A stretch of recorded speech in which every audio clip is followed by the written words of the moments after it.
Amém? Diz assim a palavra do Senhor. Havia um homem na terra de Uz, cujo nome era Jó. Este homem era íntegro e reto, temia Deus e se desviava do mal. Nasceram-lhe 7 filhos e 3 filhas. Tinha 7.000 ovelhas, 3.000 camelos, 500 juntas de boi e 500 jumentas. Também tinha muitíssima gente a seu serviço, de maneira que este homem era o maior de todos os do Oriente. Amém? Agora vai lá para o capítulo 42, né? Igual aqueles filmes, sabe aqueles filmes que mostram o final, depois volta para o começo? Então, é quase isso que a gente vai fazer agora, tá bom? Capítulo 42.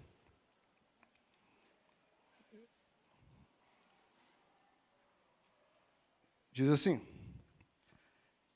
não tem umas Bíblias folheando, vou esperar, não estou com pressa. Tá vendo? A gente já começou mais cedo a palavra hoje, está vendo? 42:1 diz assim, então Jó respondeu ao Senhor e disse, bem sei que tudo podes, e nenhum dos teus planos pode ser frustrado. Tu perguntaste, quem é esse que sem conhecimento encobre os meus planos? Na verdade, falei do que eu não entendia. Coisas que são maravilhosas demais para mim, coisas que eu não conhecia. Disseste, escute, porque eu vou falar. Farei perguntas e você me responderá. Eu te conhecia só de ouvir, mas agora os meus olhos te veem. Por isso, me abomino e me arrependo no pó e cinza. Amém? Pode tomar o seu assento aí. Amém? Essa é a 4ª mensagem da série Maravilhosa Graça. Semana passada nós ouvimos, né, 2 palavras introdutórias. O evangelista Miqueias falou sobre a graça no Antigo Testamento. Pastor Éder falou sobre o que é graça. Hoje pela manhã, presbítero Adriano abordou sobre a graça que salva. E nessa noite, eu quero falar com você sobre restauração. Repita comigo, restauração. Não, acho que todo mundo não chegou ainda não. Vamos mais uma vez e falar assim, restauração. Aí, agora parece que chegou. Irmãos, será que existe algo na sua vida que precisa ser restaurado? Será que talvez você esteja com problemas familiares e gostaria de viver um tempo de restauração? Talvez você tenha passado por problemas no ministério, gostaria de viver uma restauração no ministério. Talvez você queria uma restauração na área profissional. Talvez seja no seu casamento. Talvez seja na sua saúde. Eu não quero fazer nenhuma promessa, porque eu não posso nada. Eu não faço nada. Quem faz é o nosso Deus. Mas eu quero falar hoje com você sobre um Deus que restaura.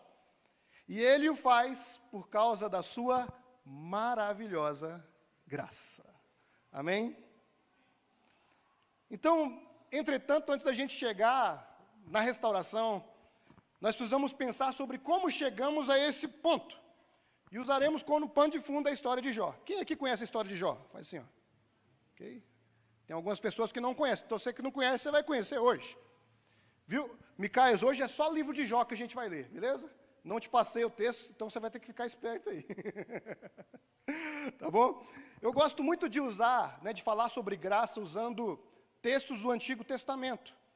Até para mostrar para as pessoas que o nosso Deus, o Deus da graça, o Deus de toda a graça, não foi gerado no Novo Testamento. Ele é o mesmo Deus, ontem, hoje e eternamente. Então, o Deus da graça do Novo Testamento, ele também a graça no Antigo Testamento, amém? O Miqueias falou isso melhor semana passada, então depois dá uma olhada na mensagem dele lá. Tá bom? Mas é importante pensar que Deus derramou graça sobre os seus em toda a história, em todo o tempo. Então eu quero começar falando sobre aquilo que nós chamaremos de graça de cada dia. Então, para fixar os tópicos, vocês vão repetir. Fala assim, a graça de cada dia. Mais uma vez, a graça de cada dia. Vamos reler agora o capítulo 1, versículo 1 ao 3. Vamos lá? Diz assim, ó. Havia um homem na terra de Uz, cujo nome era Jó. Este homem era íntegro e reto. Temia a Deus e se desviava do mal. Nasceram-lhe 7 filhos e 3 filhas. Tinha 7.000 ovelhas, 3.000 camelos, 500 juntas de boi e 500 jumentas. Também tinha muitíssima gente a seu serviço, de maneira que este homem era o maior de todos os do Oriente. Irmãos, quando a gente se depara com a história de Jó, a gente pode chegar à conclusão que ele estava jogando o jogo da vida no modo fácil. Concorda comigo? Assim, esse cara tinha tudo.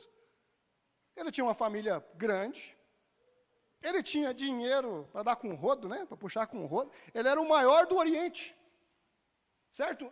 E não parava por aí. Ele também era temente a Deus. Tem uma frase do Gilbert Keith Chesterton, um escritor famoso.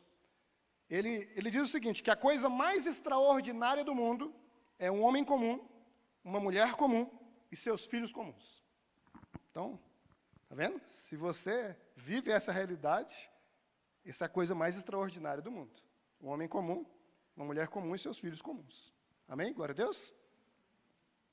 Mas o Jó era além disso. Ele não era só um homem comum, concorda comigo? Ele era um homem muito abençoado por Deus. Ele era um homem que Deus olhou para ele e derramou muita graça na vida dele. Ele desfrutava da graça de Deus dia após dia. Mas não pense que isso acontecia só com Jó, não. Sabe por quê? Porque todos nós desfrutamos dessa graça todos os dias. Faz assim, ó. Viu? Sabe o que é isso aí? Graça de Deus. É pela graça que você acordou hoje. Você tem família? Graça de Deus. Você tem um emprego? Graça de Deus. Você tem o que comer? Graça de Deus. Você tem onde morar? Graça de Deus. Percebe que a graça de Deus alcança a nossa vida todos os dias. Todos os dias a graça de Deus é derramada sobre nós. O que você fez para merecer o ar que você respira? Nada. O que nós fizemos para merecer o amor de Deus? Nada. Tudo nos é concedido pela graça. Até mesmo quem se acha competente, porque tem gente que acha que é muito competente. Fala assim, não. Você fala assim, e a casa que Deus deu? Deus te deu nada, Deus me deu nada, fui eu que trabalhei e conquistei. Ah, é? E quem foi que deu força para você trabalhar? Quem foi que te deu capacidade, talentos, para desenvolver o seu trabalho? Foi o próprio Deus. Então, até mesmo os competentes, aqueles que têm muita competência, quando vão avaliar a fundo, eles deveriam entender que a graça de Deus derramada sobre a vida deles. Amém? Você está entendendo? Amém? Glória a Deus. O problema, irmãos, é que o pecado que habita em nós faz com que a gente despreze essa graça a ponto de achar que a gente tinha que ter mais. Principalmente quando a gente se compara com o próximo. Principalmente quando a gente começa a avaliar a vida do próximo. Você olha para o seu vizinho, você não, alguém, seu primo, seu parente, seu amigo. Olha para o vizinho e fala assim, por que ele tem um carro melhor que o meu se ele é ímpio? Ah, você já deve ter visto isso em algum lugar. Sabe? Por que o meu colega que chegou depois de mim no emprego ganha mais do que eu? Por que o fulano, que parece que nem estuda para a prova, tira notas melhores que as minhas? É cruel, não é mesmo, irmãos? A questão é que Deus não nos trata do jeito que a gente merece. Aí você fala, que pena não. Glória a Deus por isso. O apóstolo Paulo, lá na carta aos Romanos, capítulo 3, lembrando de um texto de Salmos, se eu não me engano, Salmo 14, ele vai lembrar de uma verdade muito profunda. Ele diz o seguinte, não há um justo sequer. Em outras palavras, ninguém merece nada. Que bom que as coisas não são pelo nosso merecimento. Porque eu e você não merecemos nada de bom. No versículo 23 do mesmo capítulo, o apóstolo Paulo fala assim, ó, todos pecaram e carecem da graça de Deus, ou da glória de Deus. Então, irmãos, ao invés da gente questionar por que o aumento do salário não veio, por que a casa dos sonhos ou a relevância no ministério ainda não aconteceu, nós deveríamos nos apegar naquilo que já é realidade. Quanta graça Deus já tem derramado sobre as nossas vidas. Será que hoje você tem motivo para agradecer? Será que hoje você tem motivos para louvar o Senhor? Será que hoje você tem motivos para pensar assim, Deus me ama muito, porque Deus já me deu muita coisa? Como diz, tem um pessoal mais antigo que quando ele atende o telefone, né? Você liga, e aí, está tudo bem? Ele, com Jesus eu estou melhor que eu mereço. E essa é a verdade. Com Jesus nós estamos melhor que merecemos. Jó tinha convicção disso. Tanto é que quando ele perde tudo, mas eu estou falando de tudo mesmo, quando todos os seus 10 filhos morrem, ele perde todo o seu patrimônio. Gente, nós estamos falando do homem mais rico do Oriente. Ele diz lá no capítulo 1, versículo 21, nu saí do ventre de minha mãe, e nu voltarei. O Senhor o deu, e o Senhor tomou.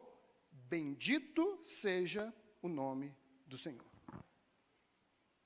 Jó entendia que tudo que ele tinha, tudo que ele viveu, tudo que ele ganhou, tudo que ele desfrutou, nada mais era do que o derramar da graça de Deus na sua vida.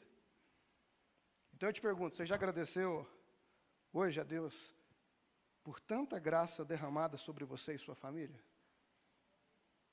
Vou dar um minutinho, feche seus olhos. Começa a lembrar, e o que você tem que agradecer? Fala assim, Senhor, obrigado. Obrigado porque eu estou vivo.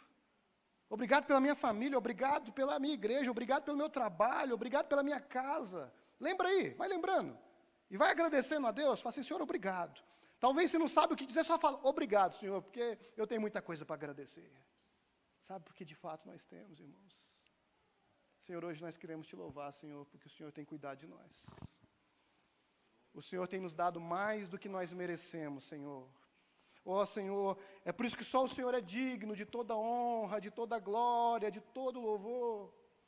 É por isso que a Tua palavra diz que a Ele, por Ele e para Ele são todas as coisas. Hoje é dia de louvar o Senhor, irmãos. Hoje é dia de agradecer ao Senhor. Hoje é dia de lembrar que o Senhor é bom. E é por isso que nós estamos aqui. Amém? Você entende isso? Você percebe isso?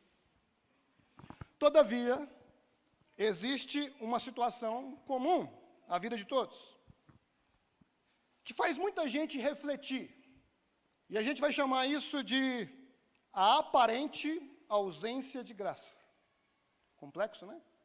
Mas só para você fixar, fala assim, a aparente ausência de graça. Mais uma vez para fixar, fala assim, a aparente ausência de graça. O final do capítulo 1 de Jó é trágico, mas não conta toda a história.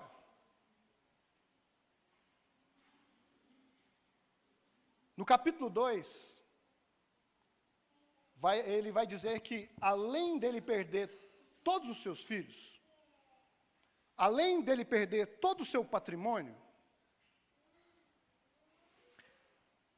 Jó adoece. Pensa que miséria. Olha só, tem 4 sentados em 3 cadeiras aí. Passa uma para cá, por gentileza. Tá bom? Continuando.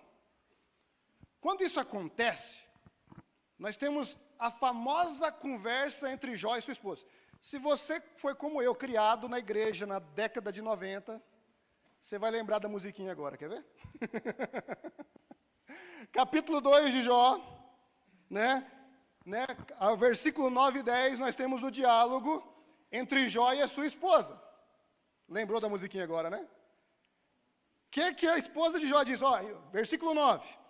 Então a mulher dele disse: você ainda conserva a sua integridade? Amaldiçoa a Deus e morre. Tem uns irmãos que já até pegou o tom agora, né? Como falas uma louca mulher? Lembrou, né? Versículo 10. Mas Jó respondeu: você fala como uma doida. Temos recebido de Deus o bem, porque não receberíamos também o mal. Em tudo isto, Jó não pecou com seus lábios. A conclusão da mulher de Jó é que a graça de Deus parece que já tinha ido embora faz tempo. Assim, que graça é essa? Isso não tem graça. Não tem graça perder 10 filhos. Não tem graça perder todo o patrimônio. Não tem graça ver você doente. E nessa discussão, geralmente, todo mundo se volta contra a mulher. Mas se esquece que ela está sofrendo. Olha o advogado da mulher de Jó agora. Ó. Imagine alguém que acabou de enterrar 10 filhos, gente. Já pensou na cena? Ela não está enterrando um, não. Nem 2. Ela está enterrando 10. Imagine alguém que perdeu todo o seu patrimônio. Imagine alguém que está vendo o seu marido, provavelmente o homem mais justo que ela já viu na face da terra, doente. Não estou falando que o que ela falou foi certo, tá bom? A fala dela é problemática e é errada. Porque se trata de uma revolta direcionada a Deus. Contudo, eu quero apenas lembrar o seguinte: eu e você, agora vamos falar de nós. Eu e você provavelmente algum dia já deu algum piti também diante de Deus. Assim, Senhor, eu faço tudo certinho, eu faço o meu dever de casa, eu obedeço a Bíblia. E por que isso está acontecendo comigo? Lembrou de alguma coisa agora, não foi? Show, eu não vou falar de você, não vou falar de mim, que aí talvez você lembre de alguma coisa que aconteceu na sua vida. Eu lembro de ficar muito chateado quando eu estava noivo. E não é porque eu estava noivo que eu fiquei chateado, não. É porque eu estava fazendo um monte de entrevista e eu era reprovado nas entrevistas. Porque eu mandava currículo para um monte de empresa e o currículo era ignorado. E eu ficava assim, Senhor, cadê? Por que não aconteceu ainda? Eu lembro das várias vezes que eu me frustrei no ministério. Me sentindo como se Deus não estivesse se importando comigo quando eu não via os resultados que eu esperava ver. Eu lembro das várias orações que eu fiz a Deus, quando as contas não bateram, gente. Jesus, eu sou dizimista, eu sou obreiro na casa do Senhor. Por que eu não estou dando conta de pagar essa fatura, Jesus? Por que todo mês ela só aumenta? Por quê? E a gente começa a pensar, a gente começa a ficar reflexivo. E o que dizer quando os meus filhos adoeciam? Quando eu estava organizando algum congresso, ou quando eu estava com alguma fragilidade emocional e via meus filhos doentes. Falei, Senhor, faz qualquer coisa comigo, mas com meus filhos, não. Aí o Senhor está pegando pesado. Aí o Senhor machuca muito. Quantas vezes isso já aconteceu? Quando as coisas assim acontecem, a primeira coisa que vem à nossa mente é quanto à nossa semeadura. O que a gente está plantando? Será que a gente está fazendo as coisas da maneira errada? Será que a gente está falhando em alguma esfera? Esse foi o diagnóstico dos amigos de Jó. Algumas pessoas questionam essas amizades. Falam assim, os amigos de Jó eram os amigos da onça, que não parece amigo, não. Só queria apontar o dedo na cara dele. Agora eu vou virar advogado dos amigos de Jó, tá bom? Que hoje eu estou desses. Eu quero te fazer pensar numa outra perspectiva. Será que no pior dia da sua vida, você teve 3 amigos para sentar do seu lado e chorar com você 7 dias, sem falar nada? Porque Jó teve. Ou será que você já foi esse amigo para alguém que estava sofrendo? Independente se a pessoa tinha culpa ou não. Então, antes da gente falar dos amiguinhos do Jó, a gente tem que pensar nisso. porque eles eram diferentes. Concorda comigo, irmãos? Lembra daquele cenário? Aquele homem perdeu todos os filhos, todo o patrimônio, a sua saúde, tudo de uma só vez. Como diz o ditado popular, desgraça pouca é bobagem. Os amigos de Jó falaram coisas absurdas para ele. Mas será que eles também não estavam tentando entender o que estava acontecendo? Será que eles também não estavam atrás de respostas? E a resposta mais óbvia para eles é que Jó precisava confessar algum pecado para sair do poço em que ele se encontrava. Eles falam assim, Jó, só entre nós aqui, cara. Não, você não está nesse perrengue todo à toa, não. Faz o seguinte, confessa o pecado, vai dar uma vergonhinha, vai, mas depois vai passar. Essa era o teor da conversa. E a lei da semeadura é real, meus irmãos. A Bíblia diz que aquilo que nós semearmos, nós vamos colher.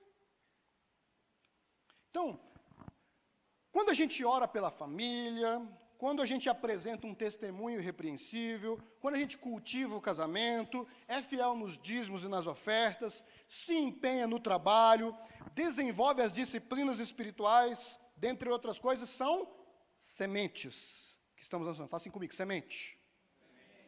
E cada semente trará o seu fruto. Esse era o discurso daqueles homens. O ponto importante é que Deus não é linear.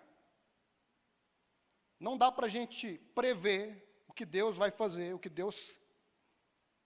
porque Deus é soberano. Certo? Então a gente não pode ser taxativo de dizer algo que aqui na Terra algo é garantido. Eu fico muito preocupado com aquele pregador que faz promessa. Sabe, se você fizer isso aqui, Deus vai te dar isso aqui. Irmão, cuidado. Deus não é linear. Certo? Então a gente não pode fazer promessa em nome de Deus. Certo? Então pode ser que o resultado natural seja previsto. Mas a gente não pode pegar isso quando Deus está na equação. Tem um salmo que eu gosto muito, que é o Salmo 127. Que ele diz o seguinte, se o Senhor não edificar a casa, em vão trabalham os que edificam. Se o Senhor não guardar a cidade, em vão vigia a sentinela.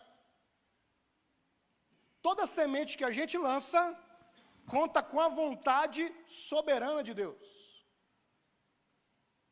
Isso às vezes é bom demais da conta, e às vezes a gente se frustra. Às vezes Deus pega uma sementinha nossa e fala assim, rapaz, essa aqui eu não vou dar 10 por um, eu vou dar 100 por um. Mas às vezes Deus pega a sementinha e fala, dá uma segurada aí, que não dá na hora de você colher não. Espera a próxima estação. Deixa eu dar um exemplo.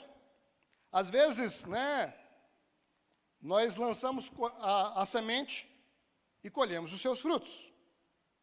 Por outro lado, muitas vezes a gente colhe até o que a gente não plantou, já viu? Às vezes Deus nos dá livramentos de coisas que a gente nem orou. O que é isso? Graça. Mas tem algumas situações difíceis que nós passamos, que são frutos de uma colheita de algo que a gente plantou. Quem semeia violência, colhe guerra, não é isso? Quem semeia ódio, colhe ódio em volta. Quem semeia dívidas, colhe mais dívida ainda. Quem semeia contenda, colhe confusão. Não é assim? Então, muitos problemas que a gente passa foi porque a gente semeou errado. Concorda comigo? Mas tem alguns problemas que não é por causa da semente. Tem alguns problemas que são provações permitidas por Deus. Pelo que a gente lê no capítulo 1 e 2, a gente pode concluir que o problema de Jó não era a semeadura. Concorda comigo? Ele lançou boas sementes.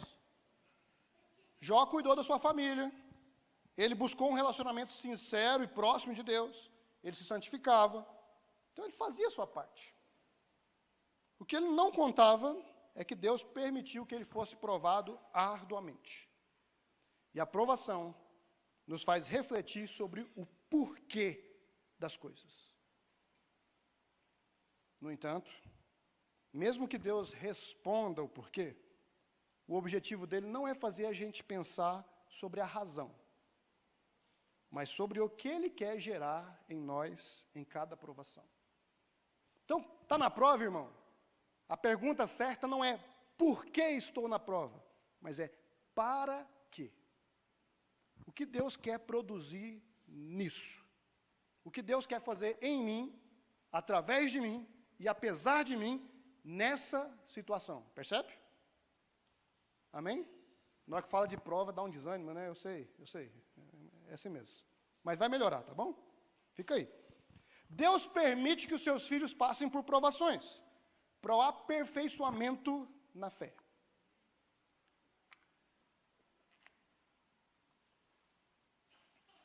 John Piper, escrevendo sobre a história de alguns homens que sofreram muito na vida, como, por exemplo, John Bunyan, alguém que foi preso por muito tempo.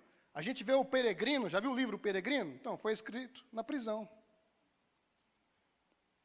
E John Bunyan escreveu outros livros, ele ficou preso muito tempo, injustamente. A gente vê o David Brainerd, missionário, muito enfermo, sofreu muito. E aí o John Piper olha para esses caras e fala o seguinte, ele usa um termo curioso, que ele diz que é o sorriso escondido de Deus. Como assim? Nós podemos dizer que mesmo diante do pior cenário, Deus sorria quando olhava para Jó, ao ver a sua fidelidade. Jó questionou, debateu, esperneou, sabe-se lá o que mais ele fez durante a sua prova, mas ainda assim, Deus olhava para ele com graça. Deus sorria mesmo diante da provação do seu filho. Fala, mas que Deus mau é esse? Que Deus, que senso de humor esquisito. Como é que ele pode sorrir enquanto seus filhos estão chorando? Então deixa eu te lembrar de uma cena.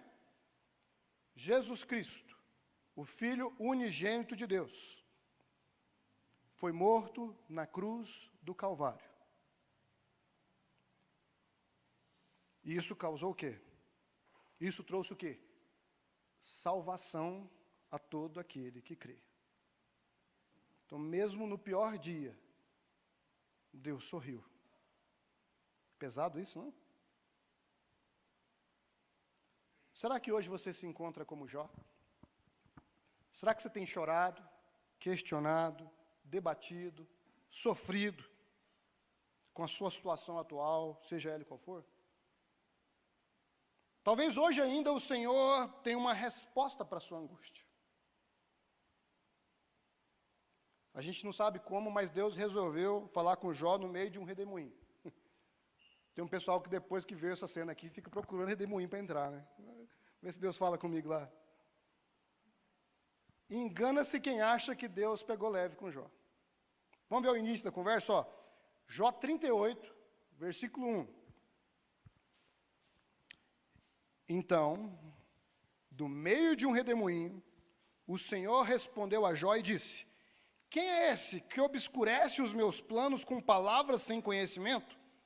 Cinja os lombos como homem, pois eu lhe farei perguntas, e você me responderá.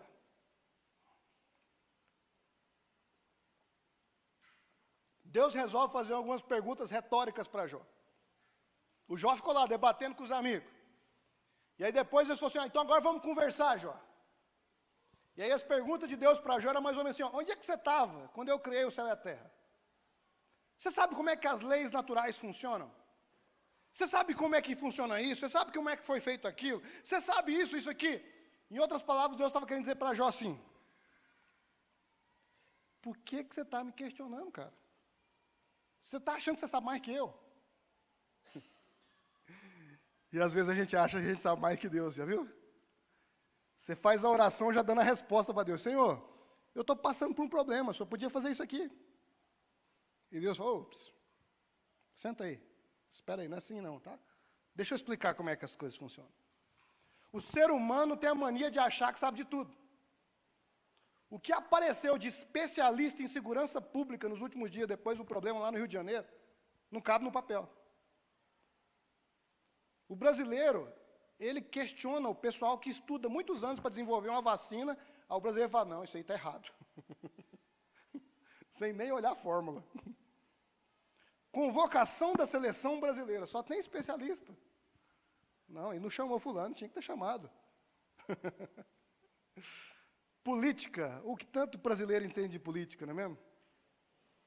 O brasileiro acha que sabe de tudo. O problema é que quando a gente tem a oportunidade de tomar decisões, de mostrar que a gente sabe alguma coisa, ou quanto nós somos capazes, nós mostramos que a gente não sabe de nada. Depois de mais ou menos mais de 70 versículos de Deus conversando com Jó, escuta, segura essa aí, ó, isso aqui, isso aqui, isso aqui. Aí o Jó deu uma respirada, capítulo 40, versículo 3. Aí Jó respondeu. Então Jó respondeu ao Senhor e disse, sou indigno. Que te responderia eu? Ponho a mão sobre a minha boca. Uma vez falei e não direi mais nada. Aliás, 2 vezes. Porém, não prosseguirei. Jó falou, não está mais aqui. Quem estava falando? Não vou entrar nessa com o senhor. Estou errado. Sabe? Talvez o que o Senhor queria escutar de você hoje, presta atenção. Talvez o que Deus queria escutar de você hoje, Senhor, eu não sei de nada, tá bom? Desculpa aí qualquer coisa. Faz o que o Senhor quiser. Seja feita a tua vontade, assim na terra como no céu. Amém. Por quê? Porque eu não sei de nada. Se até Jesus, sendo Deus, orava, Senhor, eu quero isso aqui. Mas se não for do meu jeito, todavia seja feito do jeito que o Senhor quer, e não como eu quero. Mas nós não. Senhor, eu quero isso, eu determino, eu decreto. Ah, irmão, quem somos nós para fazer isso? A gente vai fazer igual Jó. Do jeito que o senhor fizer, tá bom. Estou tranquilo. Não vou entrar nessa. E Deus continuou falando com Jó. Mais 55 versículos, irmão. Pensa num sabão daqueles assim, bonito, né? Tá vendo? Tem gente que tem medo de entrar na sala do pastor. Imagina entrar no redemoinho com Deus. Hã? Aí você vai ver o que é bom. A parte curiosa é que Deus não respondeu aos questionamentos de Jó. Deus falou um monte de coisa, mas ele não deu nenhuma resposta que Jó perguntou. Pelo contrário, ele fez questão de mostrar que o que estava acontecendo era muito mais profundo que Jó poderia imaginar. Sabe, os pais vão me entender, sabe quando você vai levar seu filho? 1 ano, 2, para tomar vacina? Não importa o que você fala, ele não vai entender que aquilo vai ser bom para ele. Assim, não, é só uma picadinha. Que picadinha, gente. Vai ser bom para você, meu filho. E ele vai olhando e diz assim, pai, o senhor não me ama. Se você me amasse, o senhor não me trazia aqui. Não é assim? Da mesma forma, é a gente perguntando para Deus, por que eu estou passando por isso? E Deus falou assim, rapaz, se eu te explicar, você não vai entender.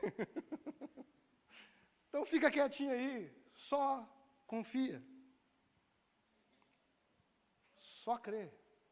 É por isso que Jó muda de postura. Quer ver? Capítulo 42. A leitura que a gente fez no início da mensagem. A partir do versículo 1 diz, então Jó respondeu ao Senhor e disse, bem sei que tudo podes. 42, 2, vamos lá. E nenhum dos teus planos pode ser frustrado. Tu perguntaste, quem é este que sem conhecimento encobre os meus planos? Na verdade, eu falei do que eu não entendia. Coisas que são maravilhosas demais para mim. Coisas que eu não conhecia. Disseste, escute, porque eu vou falar. Farei perguntas e você me responderá. Eu conhecia só de ouvir, mas agora os meus olhos te veem. Por isso me abomino e me arrependo no pó e na cinza. Irmãos, Jó entendeu que ele não precisava entender. Ele precisava crer. Ele entendeu que ele não precisava de respostas, mas da certeza de que Deus ainda olhava para ele com graça. Bonito isso, né, irmãos? Profundo, né? Difícil é viver isso, concorda comigo? Difícil é viver na prática. O que vem depois? Vamos para o final da cena agora?